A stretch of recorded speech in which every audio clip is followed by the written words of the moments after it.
ఈ ప్రపంచ తెలుగు రచయితల మహాసభలో విజయవాడలో ప్రధానంగా కృష్ణా జిల్లా రచయితల సంఘం ఆధ్వర్యాన గత 12 సంవత్సరాలు కూడా మేము 2 సంవత్సరాలకు ఒకసారి నిర్వహిస్తూ వస్తున్నాము.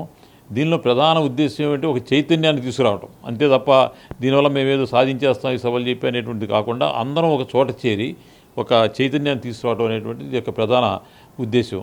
మీరు మరి చూస్తే ప్రపంచవ్యాప్తంగా వివిధ దేశాల నుంచి ఉన్నటువంటి వాళ్ళు ఇక్కడ ఈ మహాసభలో తెలుగు భాష అనేటువంటి దీని మీద ఉత్సాహం చూపటం, ఆ ఉత్సాహాన్ని నింపటమే ఈ సభల యొక్క ప్రధాన వివిధ వేదికల మీద భాషాభివృద్ధికి సంబంధించి తర్వాత మార్పు అనేటువంటిది ఎంత వేగంగా జరిగిపోతుంది ఆ కృత్రిమ మీద అనేటువంటి దాంతో తీసుకున్నప్పుడు మన చేతుల్లో తెలియనటువంటి కళ్ళు దేశంలో మార్పు జరిగిపోతున్నాయి.